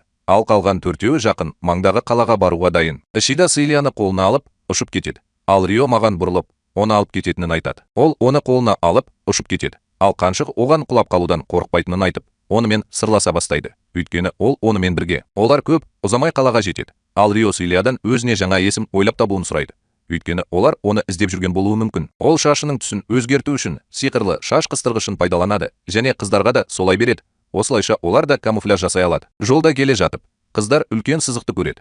Ал Рио бұл толтырылған тоқаштардың немесе қойманың артында болуы керек екенін айтып, оларды қайтар жолда сатып алуды ұсынады. Ол қыздарды супермаркетке тастап, өз ісімен айналысады. Ол күш пен жарық туралы ақпаратты табуға тырысады. Бірақ ешкім ештеңе білмейді. Кешке олар базаға оралады. Ал балалар өздеріне сатып алған киімдерін киіп көргеннен кейін Рио не білгенін айтады. Ол мидың достары туралы ешқандай ақпарат таба алмады. Бірақ кейіпкерлердің осы дүниеге шақырылғанын растады. Ол Така мен үшінші доңғалақ болған қызды батыр ретінде шақырды деп болжайды. Ол және басқалары мұнда кездейсоқ келді. Аки, егер олар осы дүниеде болса, оларды табуға көмектескісі келетінін айтады. Бірақ Рио бұған дайын емес екенін айтады. Ол бәрінен бұрын олар осы дүниенің тілі мен әдет-ғұрпын үйренуі керек дейді. Ал Селия оған көмектесуді ұсынады. Рио рухтар ауылындағы ақсақалдардан кеңес сұрауға тырысатынын айтады. Содан кейін олар тамақ дайындай бастайды. Ал Бириоға жапон стиліндегі тағамды дайындауға көмектесуді ұсынады. Ол бұл туралы өте ашық айтады. Бұл Экиге аздап үрей туғызады, өйткені Мей Мануэльді көтере алмайтын сияқты. Бұл арада Селия тамақ пісіруді де үйрену керек деп ойлайды. Әйтпесе Рио оны әлеуетті әйелі ретінде де көрмейді. Рио оған бірінші сабақ үшін кастрөлге араластыруға рұқсат береді. Содан кейін олар тамақ ішуге отырады. Келесі күні Рио ақсақалдармен кеңесу үшін рухтар ауылына бармақшы. Барлығы оған сәттілік тілеу үшін жиналып жатыр. Ал Рио ол болмаған кезде Азияны басты ауылға тастап кетеді. Осы сөздермен ол өзінің сиқырлы қоймасынан телепортация құрылғысын алып, ауылдың сыртына лезде телепортация жасайды. Алдынан Латифаны көргенде алысқа барудың да қажеті жоқ. Ол қуана оны құшақтау үшін жүгіріп келеді. Содан кейін басқа қыздар Риоға сәлем беруге келеді. Олар орманда үлкен сиқырлы энергияны сезінгенде, оның ол болатынын білетіндерін айтты. Рио оларға ақсақалдармен шұғыл түрде кейбір мәселелерді талқылау керек екенін айтады. Ал қыздар оларға дереу хабарлайтындарын айтады. Көп ұзамай Рио ақсақалдармен кездесіп, басқа әлемнің бір топ батырларын осы дүниеге шақырған жарықтың 6 тірегі туралы айтып береді. Ақсақалдар неге олар басқа әлемнен деп ойлайды. Ал Рио бұл олардың үшеуін өз үйінде паналағандықтан дейді. Мұны естігенде бәрі аң-таң болды. Содан кейін Рио бұл үшеуінің батыр екеніне сенбейтінін айтты. Алайда олармен бірге тағы екеуі келді және ол 6 батырдың арасында болуы мүмкін деп ойлайды. Ақсақалдар қатты таңғалып, Риодан басқа әлемнің адамдарымен қалай сөйлескенін сұрайды. Ол өткен өмірінде олармен бір әлемде өмір сүргенін айтады.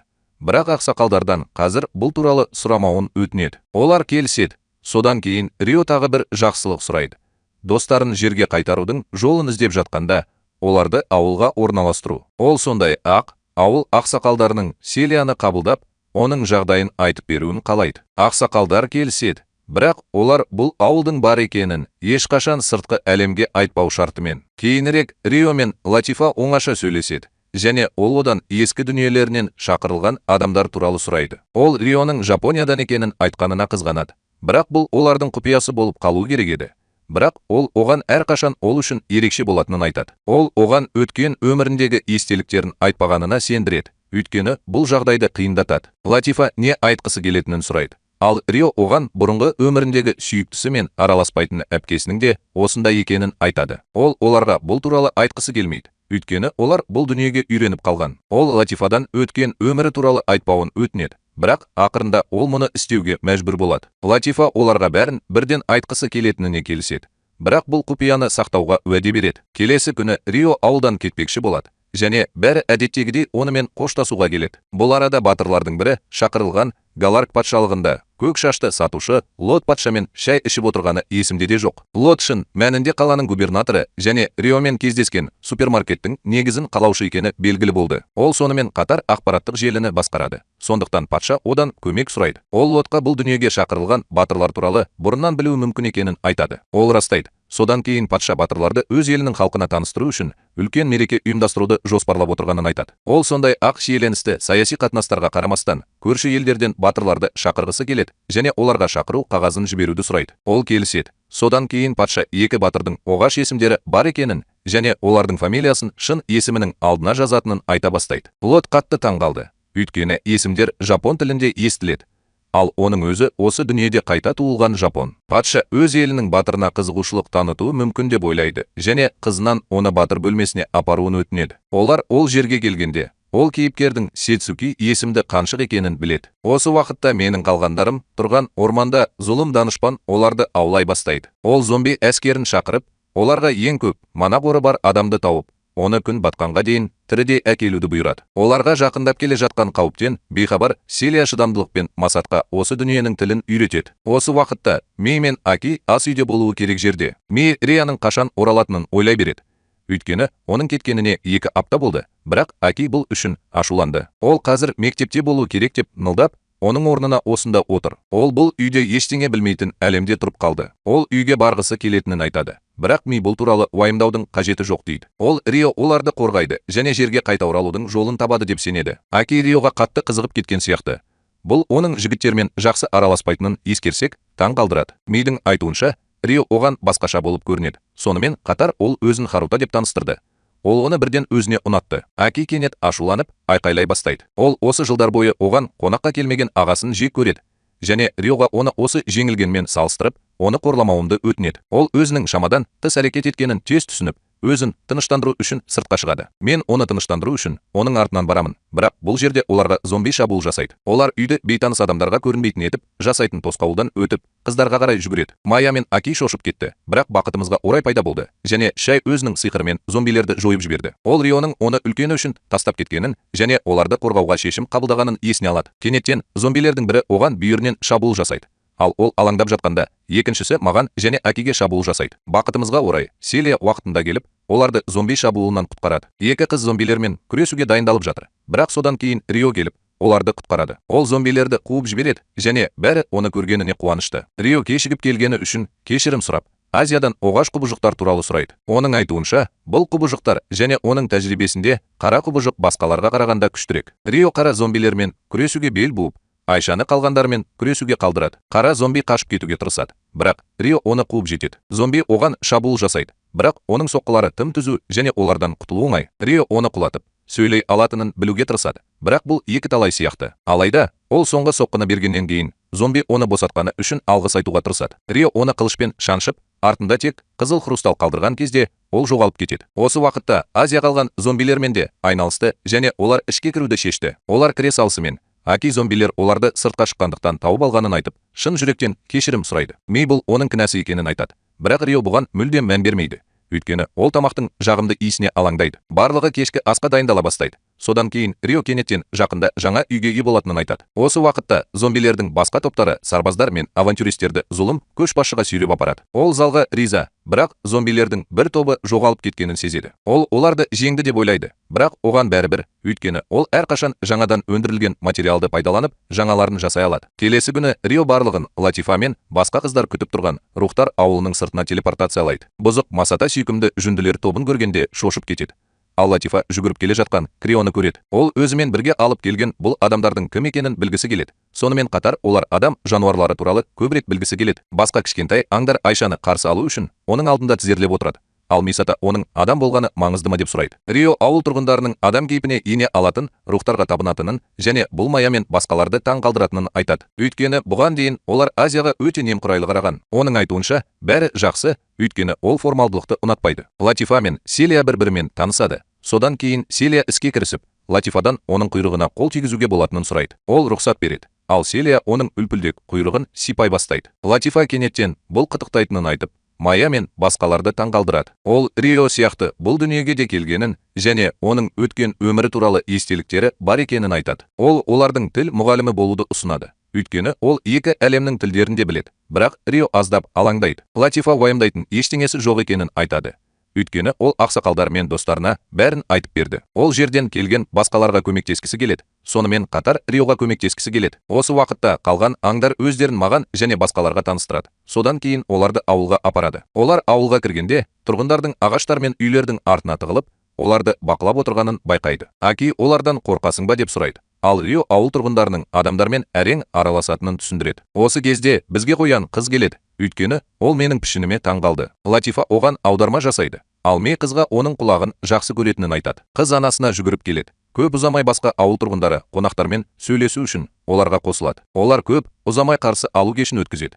Бірақ оған дейін ақсақалдар барлығын ресми түрде қарсы алады. Олар алдымен Азиямен амандасады. Содан кейін басқа әлемнің адамдарына және Селияға жақындайды. Ергежейлі ақсақал келімсектер туралы білуге өте қызығушылық танытады. Бірақ басқа ақсақалдар оның қызығушылығын тежеуін сұрайды. Осы кезде олардың алдында үлкен Андреас ағашының рухы пайда болып, ауылда қалғысы келетін жаңа адамдарға қарайды. Барлығы оған тәнті болып, ақыры мереке уақыты келді. Қалғандары екеуміз тамақтанып жатқанда Рио ақсақалдармен және Драппен сөйлесуге қалды. Аки мен Масата бұл жерде жапон тағамдары бар екенін білгенде таңғалады.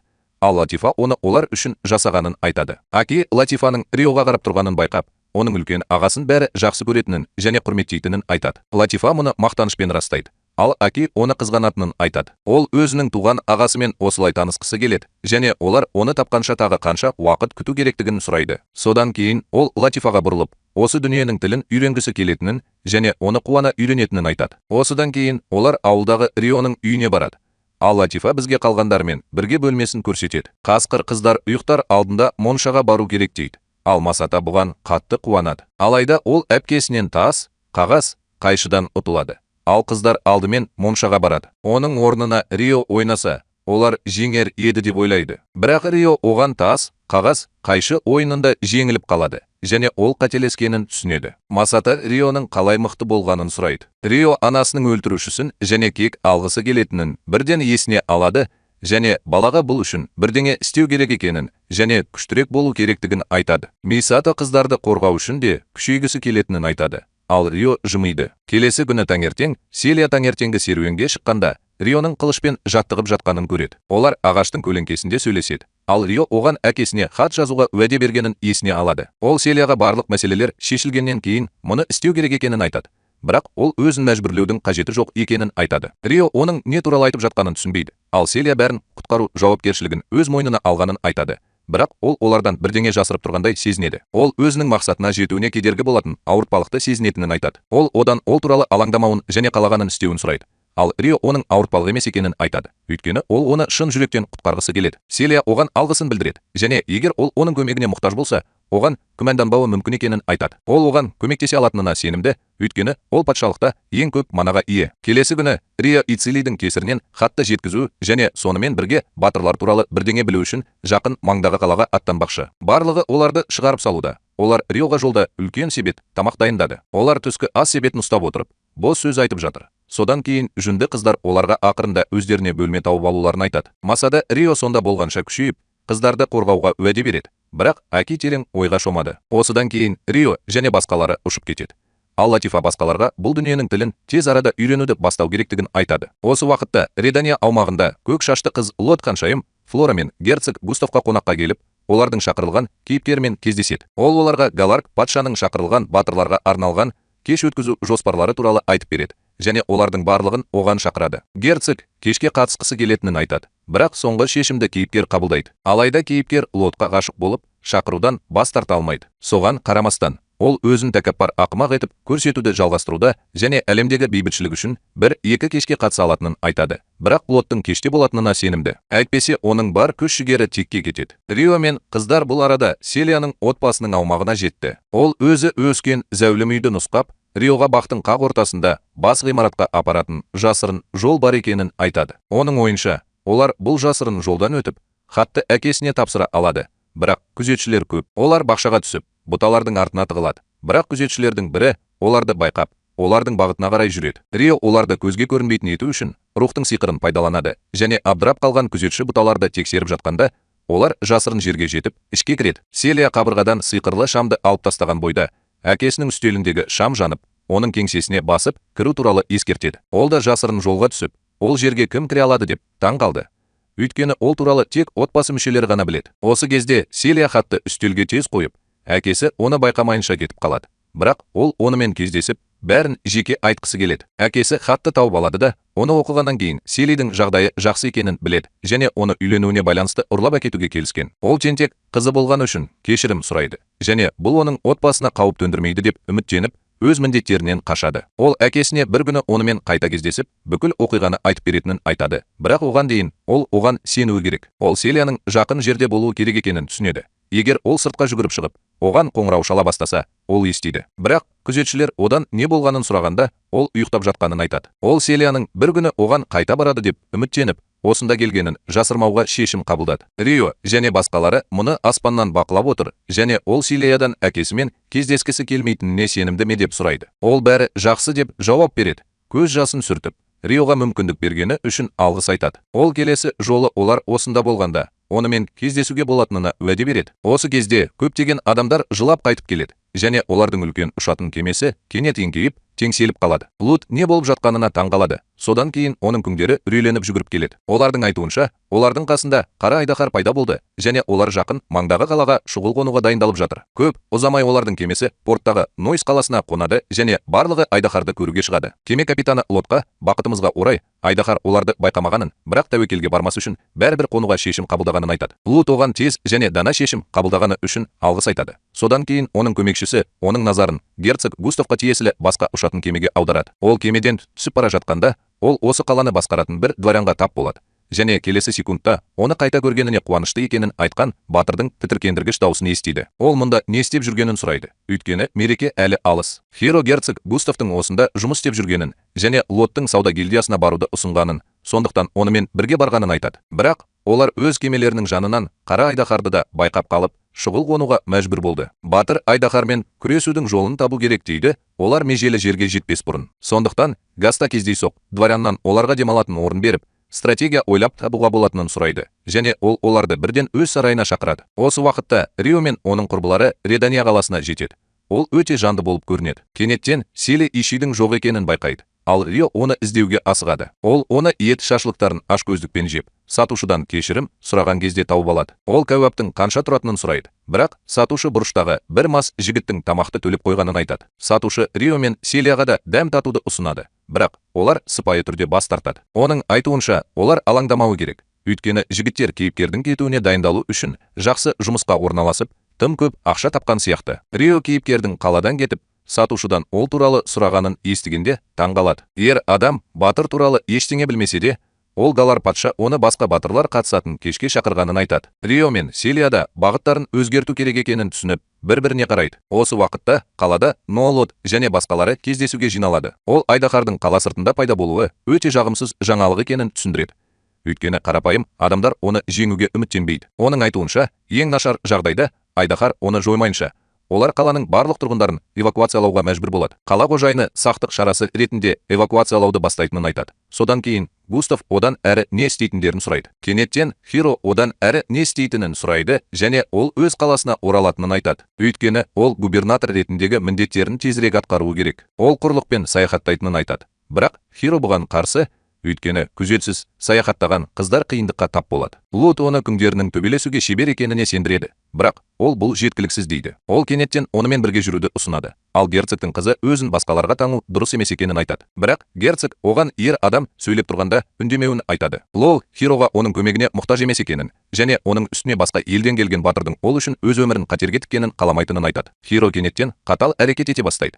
Ол әдемі қыздарға қауіп төнген кезде қауіпсіз жерге қашу оның стилінде емес екенін айтты. Герцог Густав та оны кез келген шешімде қолдауға дайын және егер Хиро слотқа баруды шешсе, олар онымен бірге баратынын айтады. Ол олармен бірге болған кезде уайымдаудың қажеті жоқ екенін айтады. Содан кейін катанасын шығарады. Ол бұл Экскалибур қылышы екенін және оның атын өзі ойлап тапқанын айтады. Бұл оның жай ғана сөйлесіп жатқанын түсіну үшін жеткілікті болғанымен, ол одан әрі сұрамауды шешеді. Өйткені бұл оның құпиясын ашуы мүмкін. Келесі күні таңертең Лот пен оның тобы кетуге дайындалып жатқанда, олардың қауіпсіздігіне жауапты Раймонд есімді рыцарь оларға жақындайды. Ол Лоттың көмекшісі Арияны көргенде шошып кетті. Өйткені олар бұрын бір-бірін жақсы білетін. Ол отбасының биліктен айырылғанына өкінетінін айтады. Бірақ Ария оның жағдайы жақсы деп жауап береді. Өйткені Лот оны үйіне алып кетті. Осы кезде Густав сол жерге келіп, Лотқа батырдың кетуге дайын екенін және олардың кететін уақыты келгенін айтады. Олардың сабырлы дауысы көп, ұзамай орманның ортасында жолда тұрған Арияның құлағына жетеді. Ол барлығына тоқта деп айтады. Өйткені жақын жерде құбыжықтар бар. Қызметші қыздар күймедегі адамдарды қорғау үшін темір жапқыштарды бірден түсіреді. Ал Ария сырттағы жағдайды бақылауға алады. Сарбаздар ешбір құбыжықты көрмегендіктен абдырап қалды. Бірақ ол оларға екі жақтан да көптеп жақындап келе жатқанын айтады. Кенет жолдың екі жағында гоблиндердің үлкен ордасы пайда болып, рыцарьларға тас лақтыра бастайды. Қызметші қыздар оларды қорғау үшін сиқырлы тосқауылдарды пайдаланады. Содан кейін Раймонд өз сарбаздарына да бұйрық береді. Алайда басқа жақтан да құбыжықтар жақындап келіп, бәрі үрейлене бастайды. Ария оларға сабыр сақтауларын айтып, күңдеріне ұрысқа қосылуды бұйырады. Ол күзетшілерге оларды қорғауды бұйырады. Ал өзі құбыжықтар армиясына қарай бет алады. Ол оларды күшті сиқырмен ұрады. Содан кейін қалғандарын қылышпен кесу үшін алға ұмтылады. Ал қалған қызметшілер де ұрысқа дайындалып, басқа бағыттарды жауып жатыр. Алайда Лут пен Флораны өлтіру үшін осы шабуылды ұйымдастырған басты жауыз бәрін жоғарыдан бақылап отыр. Ол Лоттың және басқа қызметшілердің күшіне тәнті болды. Бірақ рыцарьлар олардан әлсіз және бұл оның шабуыл жасау мүмкіндігі деп санайды. Осы кезде күймедегі батыр мазасыздана бастайды. Ол сыртта не болып жатқанын және жауынгерлердің көптігіне қарамастан ұрыс неге ұзаққа созылғанын түсінбейді. Флора қорқып кетті. Лут оның қолынан ұстап тұр. Ал кейіпкер мұны өзі үшін бәрін жасауға дайын аққұбаның қолынан ұстау үшін пайдаланады. Кенет күйменің төбесіне бірдеңе соғылып, ол тарсылдады. Батыр оған жеткілікті екенін айтып, сырттағы барлық құбыжықтармен тез күресетінін айтып, қылышын суырып алады. Ол есікті ашып, сыртқа шығады. Әлі де Лолидің қолынан ұстап тұр. Лут оны тоқтатуға тырысады. Бірақ бұл пайдасыз, және ол ақымақ өліп қалмас үшін де шығу керек екенін түсінеді. Ол Флоринге оны күтуін айтып, жағдайды тексеру үшін сыртқа шығады. Ол сиқырлы тосқауылды іске қосып, көптеген құбыжықтарды көргенде таңғалады. Ол Флорадан кетуін сұрайды, бірақ оның жанында тұрсын. Олар батыр мен аққұбаға жақындайды. Батыр қобалжып, бұл жекпе-жекте жеңіліп қаламыз деп ойлайды. Бірақ Лут одан не істеп жатқанын білетін мамандарға сенуін сұрайды. Ол нылдап, оны бұған ешкім дайындамағанына шағымдана бастайды. Ол өзінің қабілеттерімен ойдан шығарылған әлемде өмір сүру оңай болады деп ойлады. Бірақ бұл өте қиын болып шықты. Тығырыққа тірелген Лут мәселені өз қолына алуды шешеді. Ол аласа бойлы адамнан Флораға қамқорлық жасауды сұрайды. Ал өзі жаралыларды емдеуге барады. Рыцарьларға емдік сиқыр жасайды. Ал Ара оған жағдайды айтып береді. Ол алда тұрған құбыжықтармен айналысты. Енді ол көмектесу үшін тылға қарай бет алды. Бірақ зұлым адам дәл осылай істегісі келді және ол артта қалған бойда ол колоннаның алдына шығады. Ара құбыжықтармен бірінен соң бірі тез күресіп, рыцарьларға шетке кетуді бұйырады. Өйткені ол мұны өзі шешеді. Кенет олар қатты және қорқынышты гуіл естіп, үлкен қара минотавр пайда болды. Бәрі үрейленіп, аласа бойлы Лотқа оның жындар мен құдайлар арасындағы соғыста болған аты аңызға айналған құбыжық екенін айтады. Хироба олардың бітті деп ойлайды. Бірақ оның өкініштісі екінші жағынан тағы бір минотавр пайда болады. Ол тасқа сүрініп, қорқыныштан дірілдеп жерге құлап түседі. Ара оларға көмектесу үшін жүгіруге тырысады. Бірақ құбыжықтар оған мүмкіндік бермейді және бірінші минотавр оған да шабуыл жасайды. Екінші жағынан екінші минотавр арбаны бір соққымен лақтырып жібереді. Содан кейін Флораға қарай тартылады. Ол қозғалуға тым қорқады және Лут оны құбыжықтың шабуылынан құтқарады. Бірақ қазір екеуі де осал және минотавр оларды бір соққымен өлтіруге дайындалып жатыр. Міне, күтпеген жерден біреу олардың жанынан өтіп бара жатып, минотаврдың қолынан жарақат алады. Содан кейін ол секіріп түсіп, Минотаврдың қолынан қылышты жұлып алып, оны өлтіреді. Сыртқы түрін өзгерткен Рио болды, бірақ бұл көріністі көрген Флора оны ормандағы Минотаврдан қалай құтқарғанын есіне алды. Рио олардың қасына келеді, бірақ сол кезде оған басқа Минотавр шабуыл жасайды. Ол өзін оған лақтырып жібереді де, үлкен құбыжықпен қылышпен соғысып, оны күшті жел сиқырымен лақтырып жібереді. Құбыжық оған тағы да шабуыл жасайды. Бірақ Рио оның ауыр соққысынан жалтарып, оны тез жарақаттағаны сонша, оны ешкім байқамайды қалады. Минотавр жоғалып кетті, ал сарбаздар Рионың арқасында жоғалып кетті. Ал құбыжықтар қазір өз өмірлері үшін қорқады. Густав, Флот және басқалары Риоға алғыс айту үшін келеді. Бірақ Флораның оған қарап тұрғанын көріп, ол оны таныды деп қорқады. Ол қателеспейді. Өйткені Флора бұл адамның оның және Ионың алдында тұрғанына сенімді, бірақ ол мүлдем басқаша көрінеді. Лут оны құтқарғаны үшін алғыс айтады және өзін көрші қаланың губернаторы ретінде таныстырады. Рио Флораны дүр сілкіндірген Харута деген жалған есімді атайды. Ол әлі де олардың бұрын кездеспегенін сұрайды, бірақ ол ештеңені есіне түсіруден бас тартады. Густав Риодан оның қандай да бір елден келген дворян екенін сұрайды. Бірақ ол жай ғана семсерлесуді жақсы көретін және ешбір елмен байланысы жоқ саяхатшы екенін айтады. Густав мұны естігенде таң қалады және оның деңгейіндегі семсерлесуші қайда барса да қабылданатынын айтады. Осы кезде Лоттың қызметшісіне жақындайды және олардың бірі Рионы бірден Харута деп таниды. Бірақ ол бұрын соңды кездескен қыздардың барлығын есіне түсірмейтіні анық, сондықтан оның кім екенін сұрайды. Брюнетка оған бірнеше күн бұрын олардың супермаркетіне келгенде сауда жасауға көмектескен Хлоя екенін айтады. Енді ол оны есіне алып, оның олардың сатып алушыларының бірі екенін білмейтінін айтты. Осы кезде пайдасыз асфальт кейіпкері пайда болып, өзін батыр ретінде таныстырады. Рио есімді адам өзінің жапон екенін түсінеді және осы ақымақтың алдында өзін кішіпейіл ұстауға бел буады. Батыр мұны мақтайды және ол Рионың абыроймен күрескенін айтады. Рио оған мақтағаны үшін алғыс айтады. Содан кейін ол осындай маңызды адамдардың алдында өзін жайсыз сезінетінін айтады. Батыр олай айтпау керек дейді. Өйткені Рио жалғыз өзі 2 Минотаврды жеңді және бұл оның эгосына зиян тигізеді. Ол кетіп қалады да, 2 ханшайымға онымен бірге жүруді бұйырады. Бірақ Флора өзінің күдігін сейілту үшін Рионың қасында қалады. Бірақ батыр оны қайта шақырғанда, ол кетіп қалады. Енді Рио оны танығанына сенімді. Ол оған назар аудармауды шешеді. Өйткені оның гаремі тым үлкен болып, Лотқа назар аударады. Өйткені оның ханшайымға ұқсамайтын күші мен ақшасы бар. Ол оған арбасын жөндеуге көмектесуді ұсынады. Ол келіседі. Ол көмекшісін басқа істерді тексеруге жібереді. Ал Рио бұл Селия жаңа ғана айтқан қыз екенін түсінеді. Бірнеше минут бұрын ол Селия мен Азиямен бірге орманның үстінен ұшып бара жатқанда, олар төменде шайқасты байқады. Селия Арияны академиядағы досы ретінде бірден таныды және көп ұзамай ұрыс даласында Минотаврлар пайда болды. Риоя Азияға Селияны қауіпсіз жерге апаруды бұйырды. Ал ол бәрін құтқару үшін төменге түсті. Ол қазір вагонның төбесін конверттелетін көлікке айналдыру үшін қалай кесіп тастағанын айтып жатыр. Лут мұның әсерлі екенін айтады. Ал Рио бұл оның допының, ежелгі артефактының арқасында деп жауап береді. Бірақ шын мәнінде бұл оның қылыш шеберлігі мен шындығы ғана. Арбаны жөндеп болған соң, оған шырын құйылған аққұба қызметші келіп, бүгін кешке кез келген нәрсеге дайын екенін айтады. Рио аң-таң, бірақ Лотқа оның қызықты қызметші қыздар тобы бар екенін ғана айтады. Содан кейін Хера жолдың ортасында шығып тұрған Минотавр допына жақындап, оны өзінің керемет күшімен шетке лақтырып жібереді. Барлығы, соның ішінде Рио да таң қалды. Ахира өтіп бара жатқанда жайбарақат және кешірімді жымиды. Осыдан кейін Рио дворяндардың арбасына қосылады. Лот оған әлі де риза. Ахира бүкіл сапарында агрессивті әрекет етуге тырысады. Екінші жағынан, Ми, Аки және Масао Латифадан осы дүниенің тілін үйренеді. Сабақ аяқтала салысымен Масаоның достары оны балық аулауға шақырады және ол қылышпен жаттығу жасауды елемей бірден кетіп қалады. Латифа қыздарға Масаоға мән бермеуді және өз бетімен жақсы жұмыс істеуді бұйырады. Жасыл Луай эльф оларға қылыш өнерінің негіздерін үйретеді. Ал Ми бұл істе Акиден әлдеқайда жақсы екенін дәлелдейді. Аки бұған ренжіп, оның қабілеттеріне күмәндана бастайды. Ол өзін босату үшін серуендеуге шығып, құрбандық үстелінің жанында ойнап жүрген 2 баланы көреді. Бұл оны кенеттен Харуттың ағасы екеуміздің де ана қыздарымызды ойнап жүргенімізге қайтарады. Олар шынымен бақытты болды. Бірақ бұл олардың ата-аналары ажырасқанға дейін болды. Ал Харута мен әкесі көп ұзамай көшіп кетті. Аки одан қалуын өтінгенде жылай бастады. Ол әрқашан онымен бірге болуға уәде бергенін еске салды. Бірақ ағасы тек кешірім сұрап кетіп қалды. Латифа кешкі асқа көкөністермен қайтып келгенде, олар бірге үйлеріне қайтып бара жатқанда, Аки бұл ойлардан бас тартады. Тамақ үстелде тұрғанда, Аки масада әлі жоқ деп шағымданады. Оның айтуынша, олар ауылға алғаш келгенде, ол бірдеңе істеуге тым қатты қуанған. Содан кейін ол кенеттен Латифадан Рио екеуі осында алғаш келгенде қандай сезімде болғанын сұрайды. Ал жасыл лоса эльф ұялып басын төмен түсіреді. Латифа қыздардың Риоға оны ұрлап әкеткісі келеді деп ойлап, оған қалай шабуыл жасағанын айтады.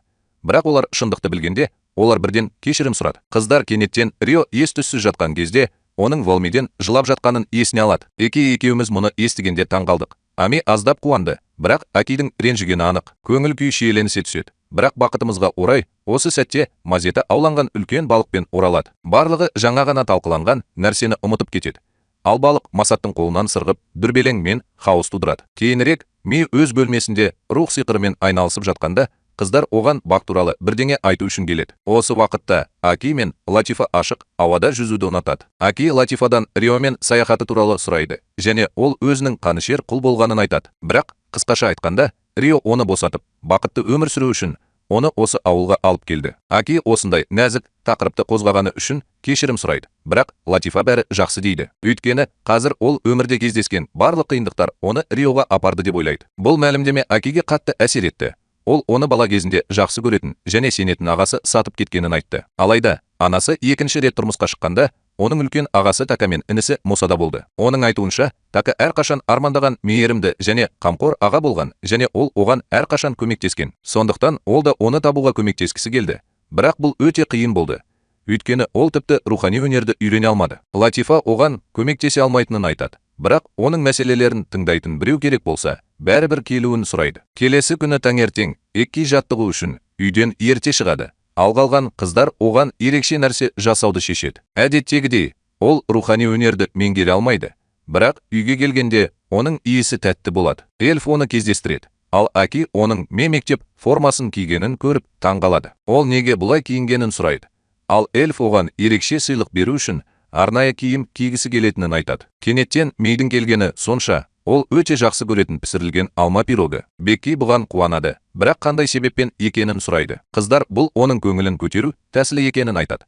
Ал ол жаттығу жасап жатқанда, ол ризашылықпен жылай бастайды. Ал осы уақытта көрші Пракс империясының императоры Надали астананы жаңбырдың астында бақылап отыр. Ол өте скучно көрінеді. Содан кейін бөлмеге Матионы өлтірген Люциус есімді авантюрист кіреді. Оның айтуынша, Надаль соғыс ашқысы келетін сияқты. Люциус оған көрші патшалықтардағы проблемалар туралы айтады. Ал Надаль армияны дайындап жатқанда дипломатиялық қарым-қатынас орнату үшін өз елшісін жібергенін айтады. Осы кезде бөлмеге бір хабаршы кіреді. Ол зұлым данышпаннан басқа ешкім емес. Ол Люциусқа оның көмегіне мұқтаж болғандықтан оны іздеп жүргенін айтады. Ол олардың жоспарын іске асырудың уақыты келгенін түсіндіреді. Бірақ күтпеген қауіп пайда болды, және олар онымен күрескенше олар ештеңе істей алмайды. Зұлым данышпан олардың жауы Минотаврды бір соққымен өлтіруге жеткілікті күшті екенін, және онымен күресу үшін оларға күштірек біреу керек екенін айтады. Люциус қуана келіседі. Бірақ данышпан ол тікелей соғыспайтынын, бірақ алдымен Ханшайым фортты ұрлауға назар аударатынын айтады. Егер сізге бұл видео ұнаған болса, каналға жазылыңыз және келесі бейнені экраннан көріңіз.